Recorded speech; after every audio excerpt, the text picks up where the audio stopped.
Hello, welcome to Fox's Sake. This is the preview. It's Rob Hayes, Joe Heley, and Tom Strangward with you.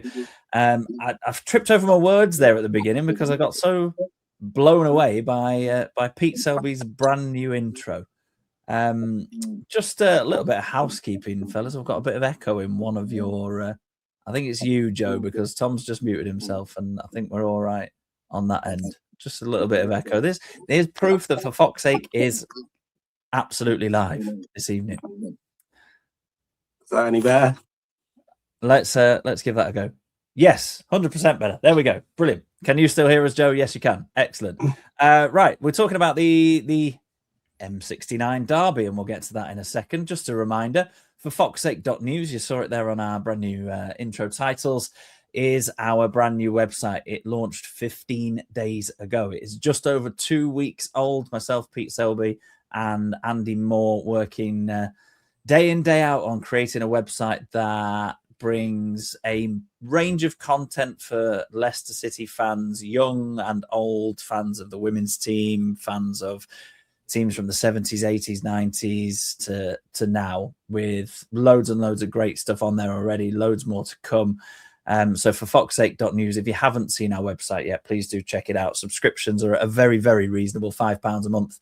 The cost of a pint, and ultimately, if you're doing dry January like me, you're saving those fivers on the pints. You might as well spend them on a membership and a subscription to For Fox's Sake.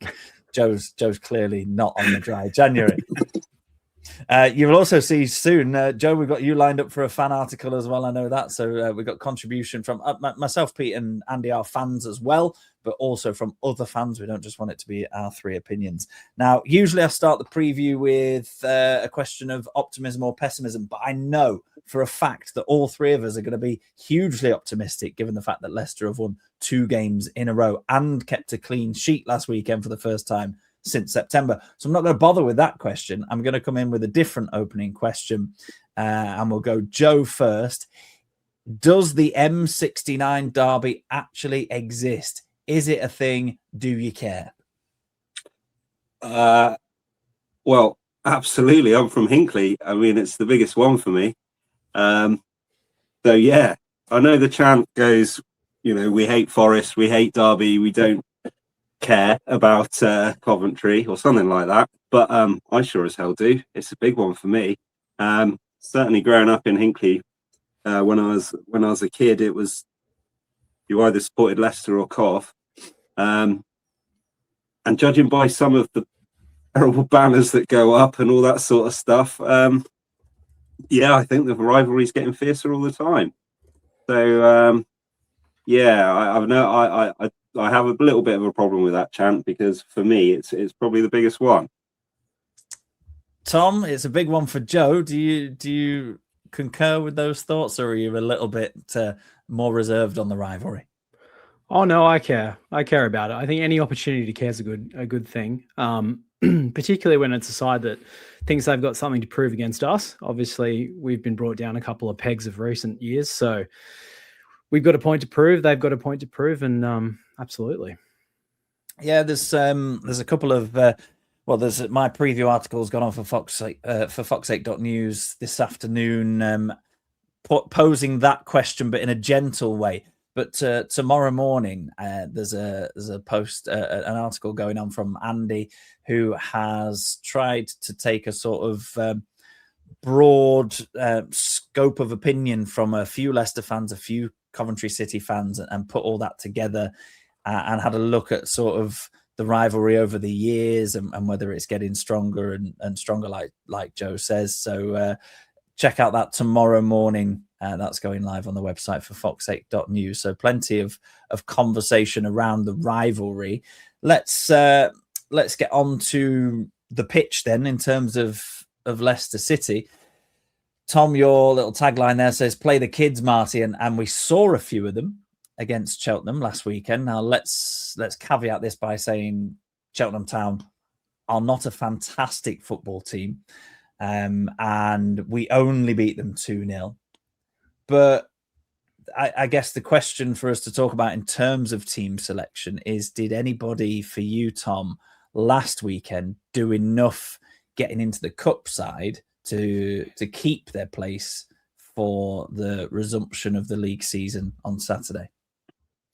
Yeah, from me and my perspective, I'm probably a little bit more cavalier about playing the kids, particularly around the idea of having a development season.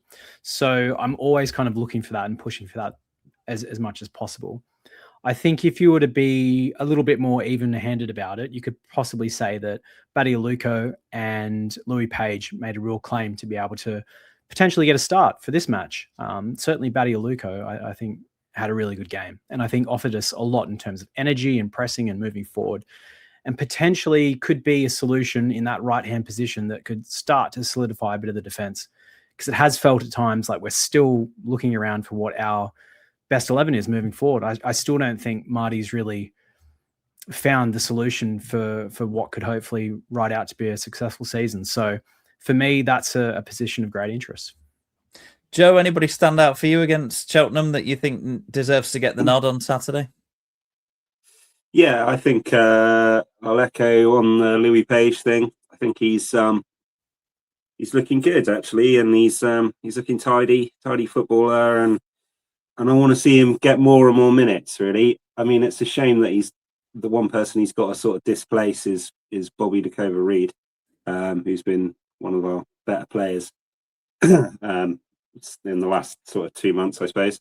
But yeah, I want to see a lot more of him. And when you think he's only 17, and you've got the sort of conversation there has gone from Monga to Louis Page, I think, really. If he starts getting a goal or two, then he'll be really staking a claim. The one thing that was a bit of a shame with Cheltenham, whereas we didn't get Jake Evans on the pitch. Why, I don't know. That's always confusing with Marty when you're I don't know what time it was, 3-0 up, but he certainly could have had a few minutes. And I do also want to see, I think his surname's Hutchinson in the 18s. He's banging them in for fun as well. So with the striker position, I'd like to see some of the youngsters get a chance. But it was a really nice performance on Saturday, and Steffi Mavididi coming into his own again is really great to see, causing problems. I mean, he was a real class above everyone else on the pitch at Cheltenham, and if he can, find some form and do his thing, that'll go a long way, particularly against Cov. Yeah, Mavididi is an interesting one because, and again, I've done an article on it on this week comparing him and Fatawu, not to each other, but to themselves this time 2 years ago. I got right stuck into a stats hole, which is not, it's very much not like me. It's normally a Pete Selby and an Andy Moore thing, that is, but I spent a long time looking at the stats and the numbers that they've posted this season compared to 2 seasons ago.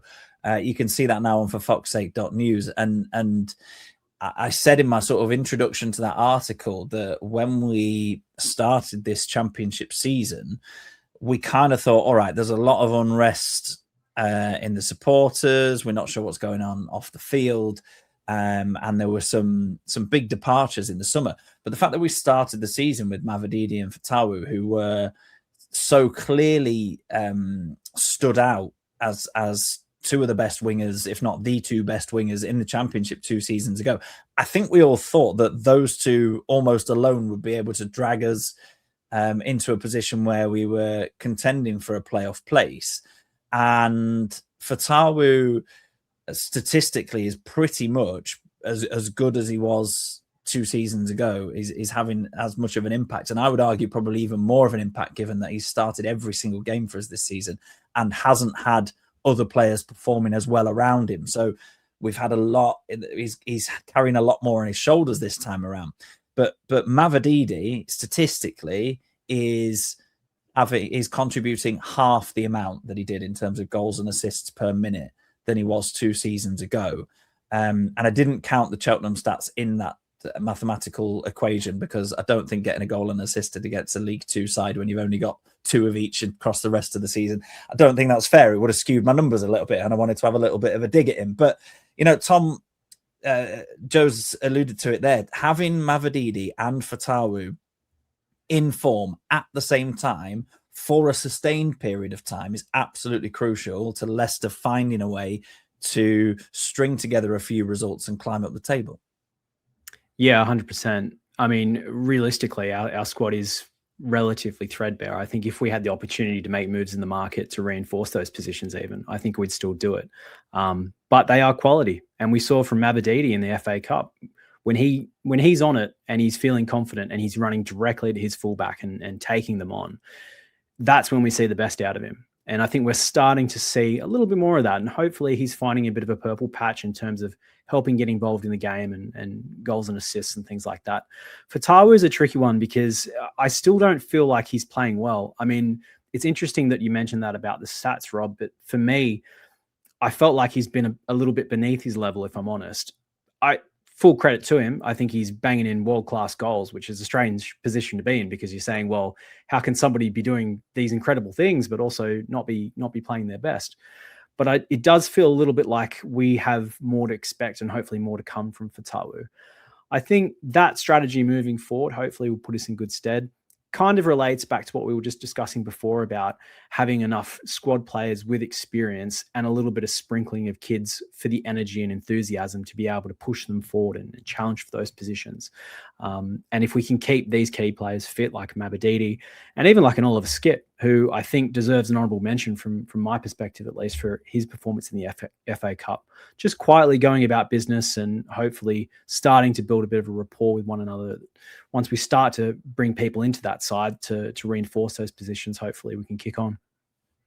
Let's have a look at the team news. Then we've discussed sort of a few players that may have staked a bit of a claim in the FA Cup game at the weekend. Yannick Vestergaard went off in that game with an ankle injury, but Marty Cifuentes has confirmed today that he will be fit and available for Saturday lunchtime, which is good given that we've booted out Wout fast, not necessarily on a permanent deal like most of us would have wanted, but at least on loan with an option to buy. So hopefully over the next few months, he sort of masquerades as a half-decent footballer, and then they want to take him off our hands for good, which would be a real bonus. But it did, if Vestergaard was injured for a couple of weeks, it would just have left us with a Coley and Nelson. But so there's a sort of trio of choices at centre-back with Vestergaard back.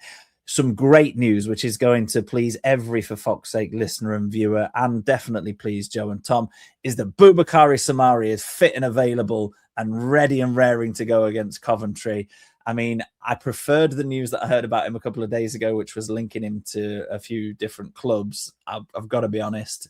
I mean, there's absolutely no way, Joe, that Samari comes back into the midfield on Saturday, having not been in since November, and with Skipp and James playing well, playing really well.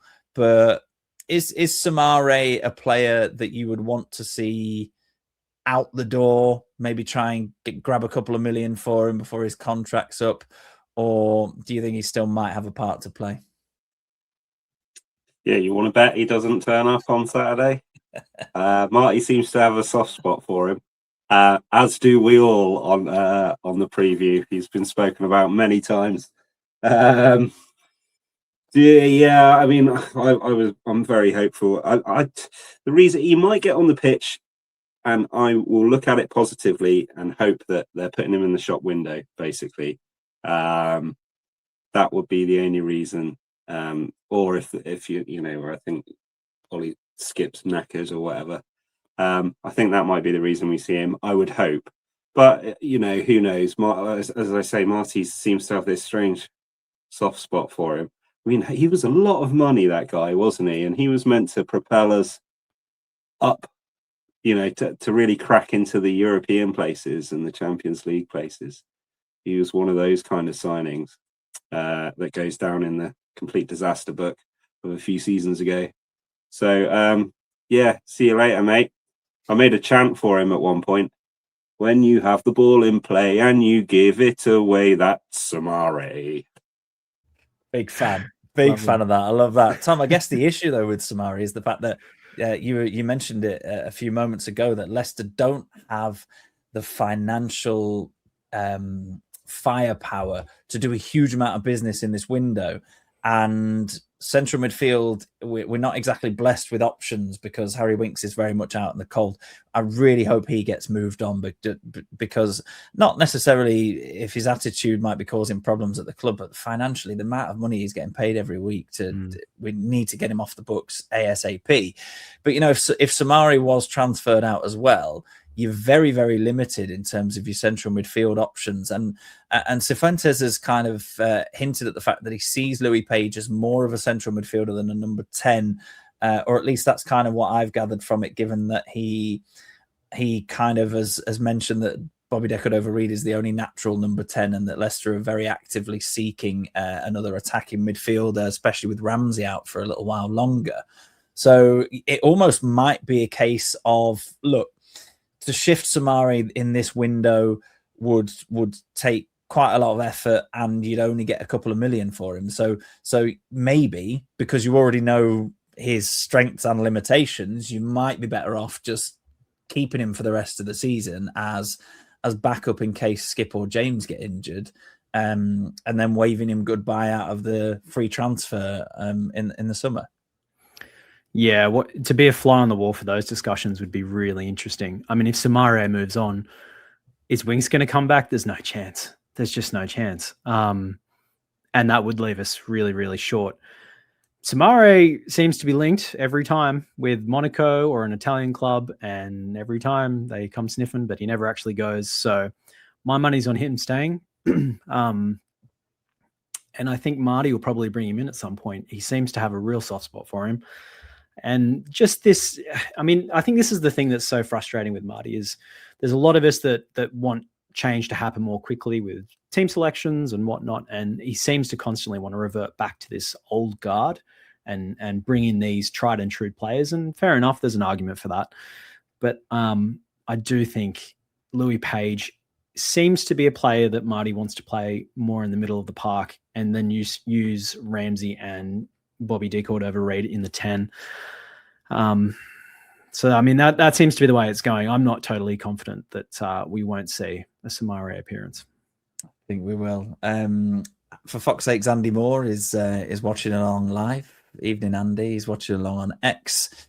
He says Evans and Hutchinson need a chance before the end of the season, echoing what you were saying a few moments ago, Joe. And I guess just to pick up on your point there about Jake Evans, we've only got 2 strikers at the minute. I know Silko Thomas has had a game there and has come off the bench a couple of times to play higher up through the middle. Bobby De Cordova-Reid has played in virtually every position in his career, including up front. But at the moment, you've only got Patson Daka and Jordan Ayew. Now, Patson Daka is, believe it or not, is in absolutely prolific form. He's got 1 goal per month for the last 3 months. He has scored in November, December, and January. Granted, December was for Zambia, so it didn't really help us. But, you know, this is the best form he's been in years, genuinely.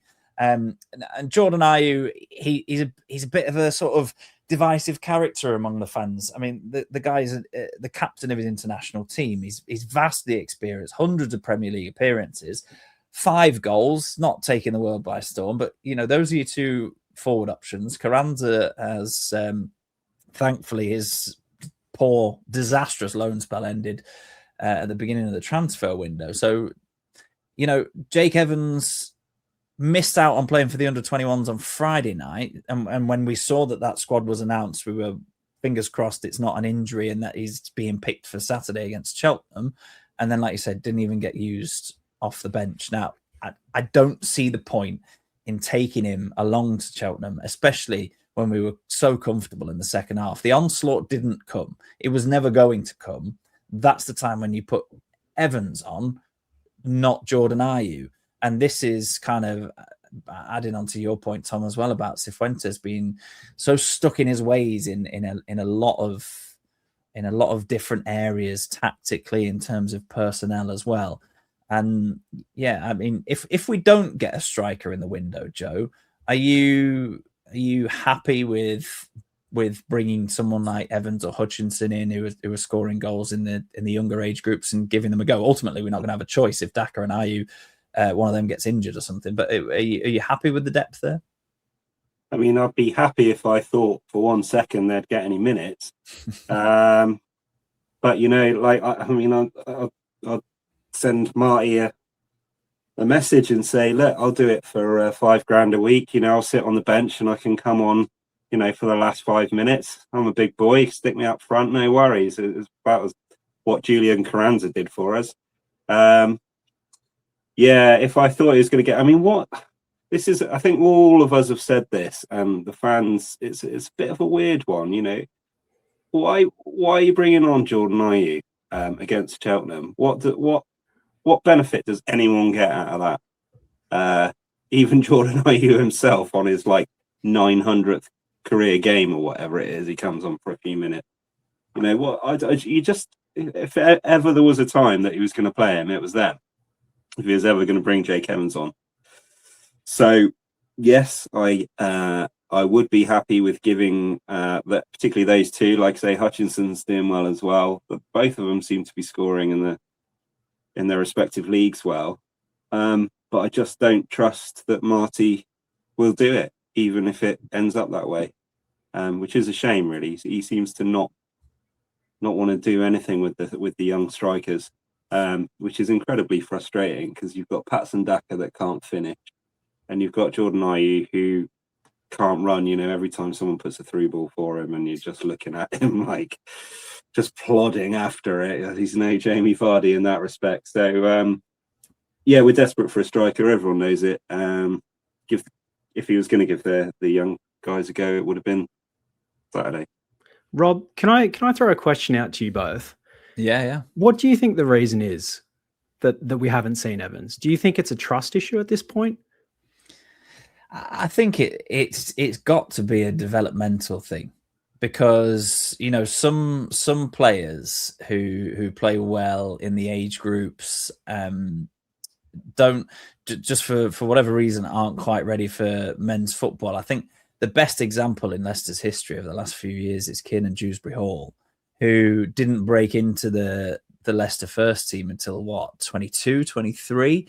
At that point, if you've got a player that's come through the academy who's been out on a few loans, who's been playing well for the under 21s or under 23s, as it probably would have been in Dewsbury Hall's time, you're thinking by the time he gets to 20 something, you're thinking, right, well, he's not going to make it at this level. You're thinking, right, he's one of them that comes up through the academy, load of promise, and then ends up spending his career in League Two or something, which, still gets a career as a footballer, don't get me wrong. But Evans is also very, very young. And I know we're also talking about people like Monger and Page, but, Louis Page looks about 10 years older than he actually is in terms of his attitude, his physical attributes.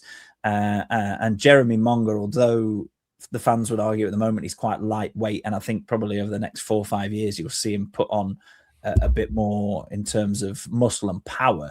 He's still not afraid to be bashed about by championship fullbacks.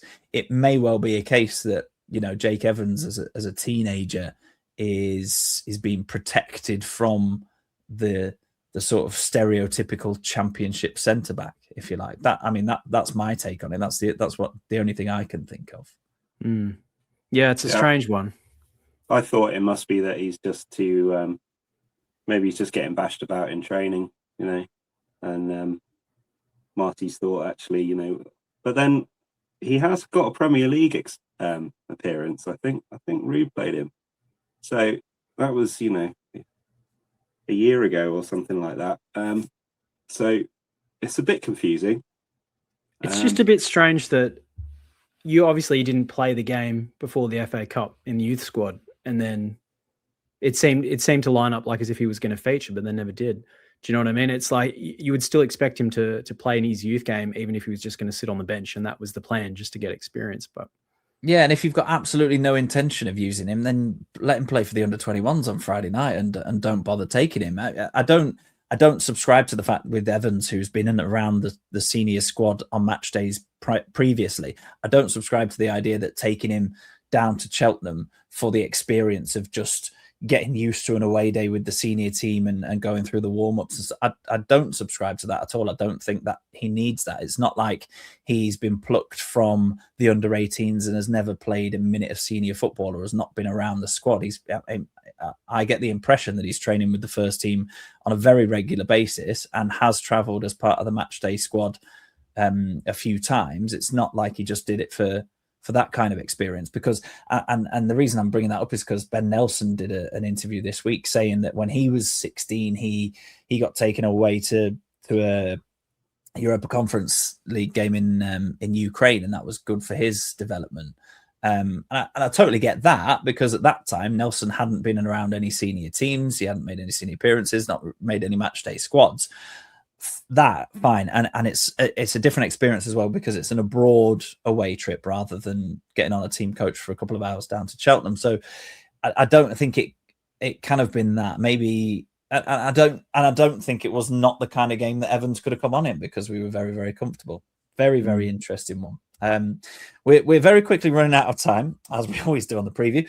Just one last thing on the striker chat before we have a quick look at Coventry. Paolo's saying, in Brazilian football, a striker is called a goal man, and Daka is anything but a goal man, scoring only a few goals in the last 13 months. Absolutely, totally agree. And the striker or attacking midfielder, or one of each preferably, is surely Leicester's main focus in the transfer window. One of the other questions I've asked in my preview of this upcoming M69 derby on for foxake.news is Coventry's form hasn't been great recently, and I've asked the question: is it a blip, or are the wheels starting to come off? Because first few months they were unstoppable. They were scoring a ridiculous amount of goals. They were miles clear at the top of the table. The gap is only 6 points now. Now, don't get me wrong. I would love to be top of the table with a 6 point gap, but so I use the word only 6 points loosely. But they haven't won yet this year. They lost in the FA Cup against Stoke. They've drawn with Charlton and they've lost to Birmingham. And they, in all of their games in December, all 6 games in December, they didn't score more than once. So it's probably, Joe, a good time to play Coventry if they're not quite in the free-flowing form that they were in a few months ago. Yeah, I mean, we all know the consistency that we don't have this season. So I've got absolutely no idea how it's going to go. We could get the win, I suppose, or they could smash us. I mean, they have done a bit of business. I've seen they got a loan for a young South Korean guy from Tottenham that really impressed me when we played. He was on loan at Portsmouth. So they've sort of strengthened. So I would be inclined to say it's a bit of a blip, because they have showed some good form. Although, I mean, you know, Frank Lampard has got a bit of history for this sort of thing. But yeah, I'm absolutely happy for that blip to go on at least till Saturday. It's particularly galling, you know, when you really hate Coventry and then they're still signing players and somehow they're at the top of the table as well. So yeah, let's go and beat them in their own backyard, please. Tom, it'd be nice to quieten them down. I feel like they've gone a little bit quieter recently, the Coventry fans. They're not quite as in your face as they were a few months ago, but it'd be nice to contribute to their continued demise on Saturday. Well, it's a bit hard when you got both their heads in your face at the same time. So, but look, I think from my understanding is that Victor Torp is their man that leads the line, and he's coming back for injury potentially for this game. And I think that coincides with their blip. Victor Torp is somebody that scored 7 goals and 4 assists in 19 games. So I think he's going to be a threat. Their winger Sakamoto is a hell of a player as well, and certainly one to look out for. He's going to be matched up against Luke Thomas, and well, we know how those things have gone in recent games. So I think this is still going to be a really tough game for us. I'm not going to lie. It is the best time to be playing them, but they're still a good side. I think they're kind of more or less going through the same things that we went through with Enzo, where you start strong and then you have that little bit of a wobble around the Christmas time. I don't want to be in a position where I'm defending their form. So I'm going to just say that maybe it's the case that, you know, they are they are on the skids, and we can hit them when they're down. Let's hope so. 2 more very quick orders of business for the preview, as usual. In just a second, we're going to look at players who have played for both sides. So if you're watching along live, get your thinking caps on. I can see Joe and Tom having a think right now, and then we'll finish the show with predictions. So if you have a particular prediction in terms of the scoreline and any goal scorers or patterns, anything that you think we're going to see on Saturday, do get your comments in now wherever you're watching live. So I'll give you 10 seconds or so to have a think about it there. Give me 2 names each if you can, starting with you, Joe, of players that have represented both clubs. No chance. I'm rubbish at this game. There's a guy who's doing the co-commentary on Radio Leicester the other day. I can't remember his name, the defender. No, I'm rubbish at these. I've got no memory for it. That's yeah. I'm terrible as well. I've got it on my phone in front of me. That's why I always do this one. It makes me. I forgot about this last time I cheated and looked up. I know anything spring to mind. Yeah, I know one. We got Matters. Yeah, he's played for both. Yeah. James Maddison, a big one. It's a big long list, which does throw into question the element of the rivalry. I know it doesn't mean as much now, but sort of in the 90s, if you're talking about big rivalries, you wouldn't get players playing for both sides. But this list, which only starts from the Premier League era, is a very, very long one. Dion Dublin, I guess, is a fairly big name in there. For fuck's sakes, Andy Moore has come in with a very niche, gangly centre-back, Matt Heath. Yeah, that's absolutely his one. That's who I meant. He was on Radio Leicester the other day. Yeah. There we go, Matt Heath. Yeah, we've got... interestingly, there's far too many to go through, but Steve Walsh, according to this, it may be entirely incorrect. I have no memory of it whatsoever, but apparently played 2 games for Coventry in 2002. Maybe he went to sabotage them because his legs were gone at that point, and that maybe he just went to cause them some problems. Anyway, there's well done if you watch it along live and you got a few more than us here in the studio. Last thing then, let's start with you, Tom. Score prediction for Saturday lunchtime. 1-1. 1-1. Joe? Yeah, it might be a draw, but let's go 2-1 to the Leicester. You think it's going to be a draw, but your heart is telling you to go for 2-1. I like it. Yeah, I've got to predict a win against Cov, surely. Absolutely. I'm gonna go absolutely crazy and look at the fact that Leicester have scored in most games this season and Coventry are struggling for goals, and I'm just going to go for the wheels to fall off for everybody, and it's going to be a 0-0. We're going to get back-to-back clean sheets. There we go. No goals. Nothing's going to happen. It's going to be the most drab point you've ever seen. I'm hoping by predicting that the opposite happens, but we'll see. Well, that was the home match, wasn't it? We went up for that.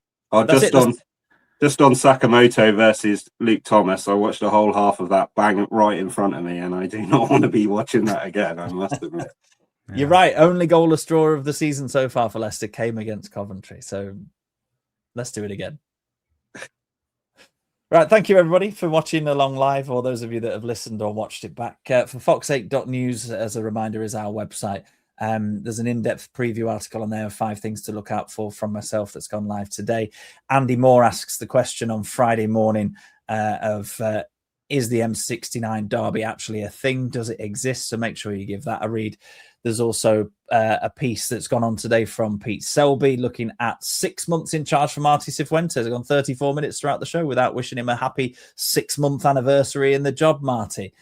Pete has a look at the first 6 months of his tenure at Leicester City. He's called it 6 months of holding on or something like that, which I think was very apt. So loads and loads of great content for fox8.news. Only a £5 a month to subscribe as well. So do get yourselves over there. Myself and Tom predicting a draw on Saturday. Joe's gone a little bit more ambitious and gone for a 2-1. Thanks again, everybody, for watching live. And we will see you very soon.